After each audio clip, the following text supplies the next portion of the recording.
ലോക്സഭാ തെരഞ്ഞെടുപ്പിൽ 5 സീറ്റുകൾ വേണമെന്നാവശ്യവുമായി youth Congress. അനിവാര്യരില്ലാത്ത sitting എംപിമാരെ മാറ്റി നിർത്തണം. പ്രവർത്തകരുടെ ആത്മവീര്യം തകർക്കുന്ന നിലപാട് നേതൃത്വം സ്വീകരിക്കരുതെന്നും യൂത്ത് കോൺഗ്രസ് സംസ്ഥാന അധ്യക്ഷൻ ഡീൻ കുര്യാക്കോസ് ആവശ്യപ്പെട്ടു.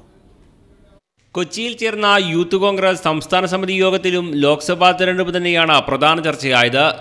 യുവാക്കൾക്ക് പ്രാതിനിധ്യം നൽകുമെന്ന രാഹുൽ ഗാന്ധിയുടെ പ്രഖ്യാപനത്തിന് വിരുദ്ധമായി ഒരു വിഭാഗം നേതാക്കൾ പ്രവർത്തിക്കുന്നതായി യോഗത്തിൽ വിമർശനമുയർന്നു. മുതിർന്ന നേതാക്കൾക്ക് അവസരം നൽകാനുള്ള നീക്കം ഇതിന്റെ ഭാഗമാണ്. അനിവാര്യമല്ലാത്ത സിറ്റിംഗ് എംപിമാരെ അടക്കം മാറ്റി നിർത്തണം. 5 സീറ്റുകൾ യുവാക്കൾക്കും പുതുമുഖങ്ങൾക്കുമായി മാറ്റിവെക്കണമെന്നതാണ് യൂത്ത് കോൺഗ്രസിന്റെ പ്രധാന ആവശ്യം. ഇവിടെ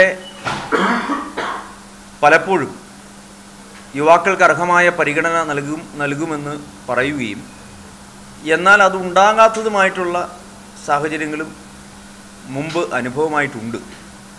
പക്ഷേ ഈ കുറി ഒരു കാരണവശാലും യുവാക്കളെ തഴയുന്ന തരത്തിലുള്ള അല്ലെങ്കിൽ അർഹമായ അല്ലെങ്കിൽ ചെറുപ്പക്കാർക്ക് അർഹിച്ച സ്ഥാനാർത്ഥിത്വം നിഷേധിക്കുന്ന ഒരു തീരുമാനം ഉണ്ടാകാൻ പാടില്ല.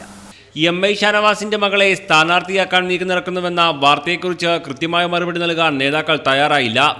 അതേസമയം ഇറക്കുമതി സ്ഥാനാർത്ഥികളെ അംഗീകരിക്കില്ലെന്നും ഒത്തുതീർപ്പ് സ്ഥാനാർത്ഥികളെ അവതരിപ്പിക്കുന്നത് ഒഴിവാക്കണമെന്നും ഡീൻ കുര്യാക്കോസ് പറഞ്ഞു. സ്ഥാനാർത്ഥി നിർണയത്തിൽ പരിഗണിക്കേണ്ട മണ്ഡലങ്ങളും പേരുകളുമടക്കം ദേശീയ നേതൃത്വത്തെ അറിയിക്കാനും യൂത്ത് കോൺഗ്രസ് സംസ്ഥാന സമിതി യോഗത്തിൽ തീരുമാനമെടുത്തു. മീഡിയ 1 കൊച്ചി.